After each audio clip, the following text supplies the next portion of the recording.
സഹൃദയരെ, ഏവർക്കും ഞങ്ങളുടെ മനം നിറഞ്ഞ ക്രിസ്തുമസ് പുതുവത്സര മംഗളാശംസകൾ. ബുദ്ധിയും ചിന്താശക്തിയും കൈമുതലാക്കിയ പുത്തൻ തലമുറയുടെ മുൻപിൽ വിശ്വാസം ഒരു പഴങ്കഥയാകുന്നു. വിധിയും ആത്മാവും സ്വർഗ നരകങ്ങളും കേവലം തമാശകളായി തള്ളിക്കളയാനാണ് ഇന്ന് താല്പര്യം. അനശ്വരമായ ആത്മാവ് ജീവിതാന്ത്യത്തിൽ ദൈവത്തിലേക്ക് മടങ്ങുമ്പോൾ അതിന്റെ വെളിച്ചം അണഞ്ഞു പോകാതെ കാക്കാൻ യേശു പറഞ്ഞു തന്ന മനോഹരവും ചിന്തോദീപകവുമായ ഒരു ഉപമ.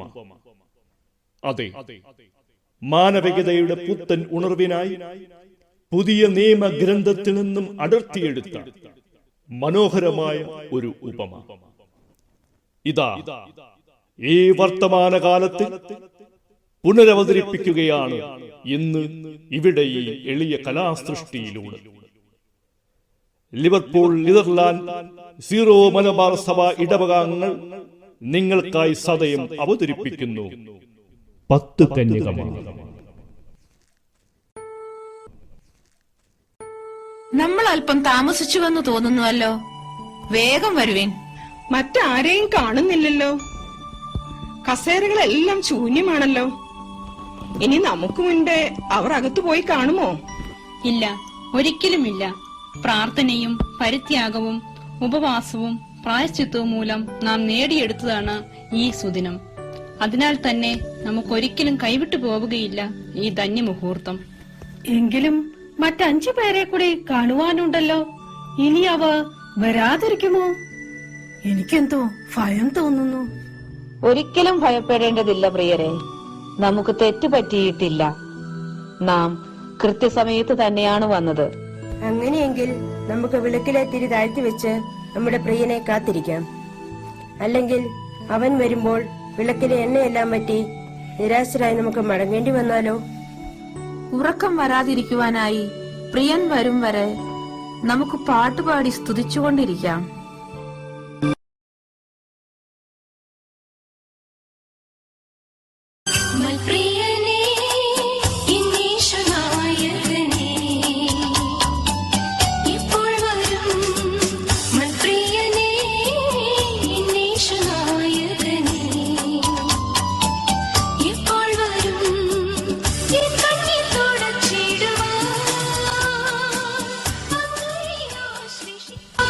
ഒന്ന് നിൽക്കടി, ഞാനും കൂടി വരുന്നു.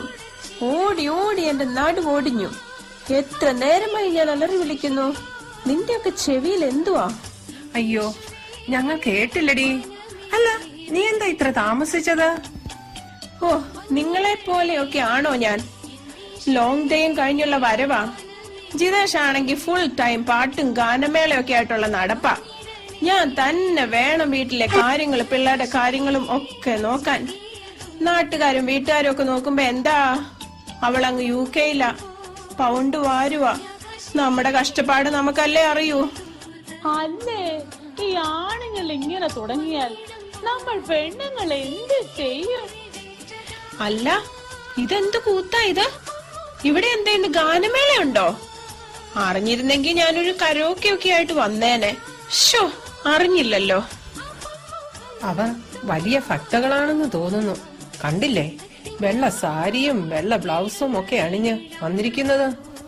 അല്ലടി, നമ്മുടെ കൂടെ വരാമെന്നിട്ട് മറ്റു 2 പേരെ കൂടി കാണാനുണ്ടല്ലോ. അവളന്മാര് ഇത് എവിടെ പോയി? അതൊക്കെ പോട്ടെ, നിന്റെ 3ാമത്തെ വീട് മേടിയുടെ എവിടം വരെയായി? ഇന്ന് ഒരു അപ്പോയിന്റ്മെന്റ് കഴിഞ്ഞു വന്നതേ ഉള്ളൂ. 4.5-ന്റെ മാൻഷൻ തന്നെ വേണമെന്ന് മനോജിന് ഒരേ നിർബന്ധം. പിന്നെ ലൈഫ് ഒന്നല്ലേ ഉള്ളടി, അതങ്ങ് ലാവിഷായി ജീവിക്കാമെന്ന് തീരുമാനിച്ചു. അതെ അതെ, വന്ന് വന്ന് നീ കിടപ്പ് പോലും ഇപ്പോൾ നഴ്സിംഗ് ഹോമിൽ തന്നെയാണെന്നാണ് ആൾക്കാർ പറയുന്നത്. 4.5-ന്റെ മാൻഷനൊക്കെ മേടിച്ചിട്ട് അതിൽ കിടന്നുറങ്ങാൻ നിനക്ക് നേരം കിട്ടുവോടി? ഓ, അതൊക്കെ അസൂയക്കാർ വെറുതെ പറയുന്നതാണെന്നേ. ഇപ്പോൾ തന്നെ ഞങ്ങൾ ഒരു ക്രൂസ് ഹോളിഡേ ബുക്ക് ചെയ്തിരിക്കുക. ന്യൂ ഇയർ മിക്കവാറും ഞങ്ങൾ എബ്രോഡിലായിരിക്കും. അല്ല, നമ്മുടെ ഗാനഗോകുലം ചങ്ങനാശ്ശേരിക്കാരി ജാൻസിയെ കാണുന്നില്ലല്ലോ. ഹായ് ഫ്രണ്ട്സ്, ഞാൻ ലേറ്റ് ആയോ? ഞങ്ങൾ നേരത്തെ എത്തി. നീ എന്താ ലേറ്റ് ആയത്? ഓ, അത് പിന്നെ ഞാൻ പോരാൻ ഇറങ്ങുമ്പോഴാ നമ്മുടെ ലണ്ടനിലെ മലയാളി അസോസിയേഷൻകാർ വീട്ടിൽ വന്നത്. അവരുടെ ന്യൂ ഇയർ സെലിബ്രേഷൻ എന്റെ ഒരു പാട്ട് ബുക്ക് ചെയ്യാൻ. എന്ത് ചെയ്യാനാ, ഇപ്പോൾ ഈ UK എന്നെ വെല്ലാൻ പറ്റിയ വേറെ പാട്ടുകാർ വല്ലതും ഉണ്ടോ? പിന്നെ അവർ പാട്ട് മാത്രല്ലല്ലോ നോക്കുന്നേ, നമ്മക്കാവുമ്പോ അത്യാവശ്യം ഗ്ലാമറും ഒക്കെ ഉണ്ടല്ലോ. ഓ എടി, SP തുടങ്ങി. SPയോ? അതെന്തുവാടി? സ്വയം പൊങ്ങി. എടി, നമ്മുടെ പാലക്കാരി അച്ചായത്തി സൗമ്യ എത്തിയില്ലേ ഇതുവരെ? Hi girls, by the by, actually നീ എന്താണ് ഇത്രയും ലേറ്റ് ആയത്? ഓ, മലയാളമാണോ? എന്തൊക്കെ പറഞ്ഞാലും നമ്മുടെ സ്വന്തം ഭാഷയാവുമ്പം ഒരു റിലാക്സേഷനൊക്കെ ഉണ്ട്. സത്യം പറഞ്ഞ ഈ ഇംഗ്ലീഷ് പറഞ്ഞു പറഞ്ഞു മടുത്തു. നിങ്ങളിത് പിന്നെ ആരോടും പറയത്തില്ലല്ലോ അല്ലേ? ഓ, പിന്നെ ഞാൻ താമസിച്ചത്, ഞാനിന്ന് പിള്ളേരെയൊക്കെ ആയിട്ടൊന്ന് പള്ളിയിൽ പോയി. നീ എന്താടി പതിവില്ലാതെ പള്ളിയിൽ പോയത്, അതും ഈ ഇട ദിവസം? ഓ, അത് പിന്നെ നമ്മുടെ ജിനോയച്ചൻ ഇന്നാള് കണ്ടപ്പോ പറയുവാ, ഇപ്പൊ എന്താ പള്ളിയിലോട്ടൊന്നും കാണുന്നില്ലല്ലോ എന്ന്. എന്നാ പിന്നെ ഞാൻ വിചാരിച്ചു ഒന്ന് പോയേക്കാം, അച്ഛനും ഒന്ന് കണ്ടോളൂല്ലോ. ഇതേതാ, ഇത് തന്റെ പുതിയ നെക്ലേസ് ആണോ? ഓ, അത് പിന്നെ ബേബിച്ചാൻ എനിക്കൊരു സർപ്രൈസ് ഗിഫ്റ്റ് തന്നതാ. ബേബിച്ചാന് ഭയങ്കര നിർബന്ധമാ എല്ലാ ഡ്രസ്സിനും മാച്ച് ചെയ്യുന്ന ഓർണമെന്റ്സ് മാത്രമേ ഇടാവൂ എന്ന്. വന്ന് വന്ന് എന്റെ ഏടി ഒരു പുതിയ വാർഡ്രോബ് പണിയേണ്ട അവസ്ഥയാ, ഡ്രസ് ഓർണമെന്റ്സ് വെക്കാനായിട്ടേ.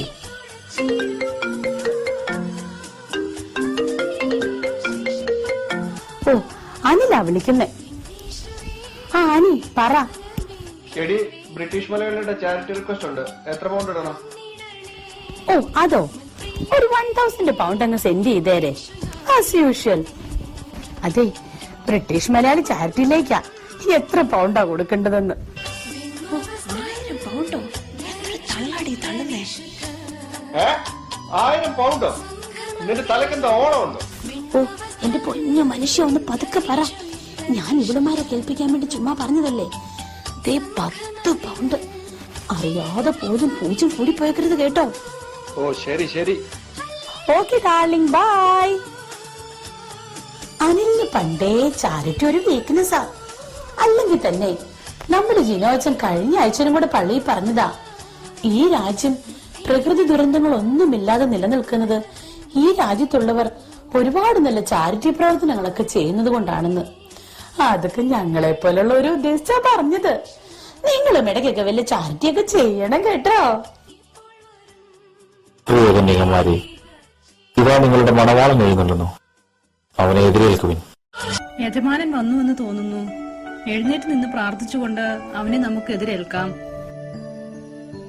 എന്തു വെപ്പാളമാണ് ഈ പെണ്ണുങ്ങളെ, പുള്ളിക്കാരൻ ഇങ്ങോട്ട് തന്നെയല്ലേ വരുന്നത്? നമുക്കും വിളക്ക് കത്തിക്കാം. എണ്ണയുണ്ടോടി?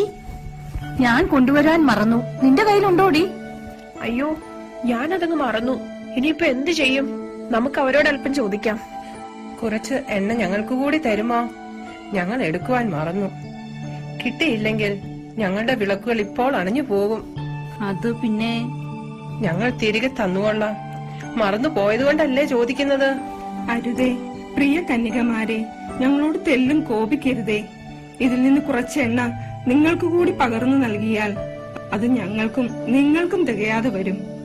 ആയതിനാൽ അടുത്തുള്ള ഏതെങ്കിലും കടയിൽ പോയി നിങ്ങൾ വാങ്ങുന്നതല്ലേ നല്ലത്. ചുരുക്കം പറഞ്ഞ നീ ഒന്നും ഞങ്ങൾക്ക് എണ്ണ തരില്ല. ഞാൻ അപ്പോഴേ പറഞ്ഞതാ ഈ പ്രചന്നവാശക്കാരോട് ചോദിക്കണ്ടാന്ന്. നമുക്കിവിടെ അടുത്ത ആസ്തിയുള്ളപ്പോ നമ്മൾ എന്തിനു പേടിക്കണം? വാടി, നമുക്ക് പോവാം. വെള്ളയും വെള്ളയിട്ട് ഓരോന്നൊക്കെ ഇറങ്ങിക്കോളും. കണ്ടാലോ എന്തൊരു ഭക്തിയും ഭയവും, കയ്യിലിരിപ്പാണ്.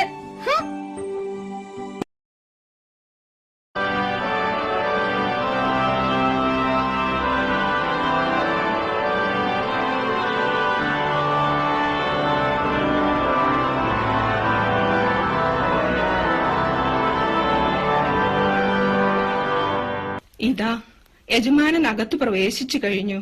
നമുക്കും അവനോടൊത്ത് അകത്ത് പ്രവേശിക്കാം.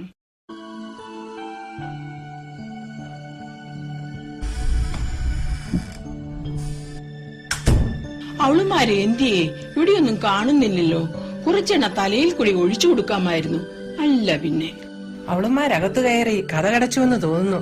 അതോ നമ്മളെ കണ്ടിട്ട് മുങ്ങിയതാണോ? എന്റെ ബലമായ സംശയം യജമാനം വന്നു എന്നാണ്. ഞാനൊന്ന് പോയി നോക്കട്ടെ.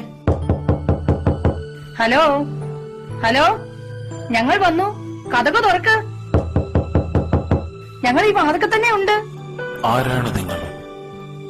ഞാൻ നിങ്ങളെ അറിയുന്നില്ല. എന്ത്? എന്നെ അറിയില്ലാന്നോ? സോഷ്യൽ മീഡിയയിൽ ഇത്രയും പോപ്പുലറും ഫേസ്ബുക്കിൽ സ്ഥിരമായി ലൈവ് വരികയും ചെയ്യുന്ന തത്സമയം ജാൻസിയെ അറിയില്ലാന്നോ? ഞാൻ പറഞ്ഞു കഴിഞ്ഞു. നിങ്ങൾ ആരെന്നോ എവിടെ നിന്ന് വരുന്നുവെന്നോ ഞാൻ അറിയുന്നില്ല. നിങ്ങളെ ഞങ്ങൾക്കും അറിയില്ല. അതുകൊണ്ട് നമുക്ക് പരിചയപ്പെടാം. കതകു തുറക്കൂ. ഹലോ, കതകു തുറക്കൂ. നീ ഇങ്ങോട്ട് മാറിക്കേടി. ഇല്ലാത്ത നേരം ഉണ്ടാക്കി വന്നപ്പോൾ വാതിൽ തുറക്കില്ലെന്നോ? വീട്ടിൽ ചെന്നിട്ടൊരു 100 കൂട്ടം പണിയുള്ളതാ.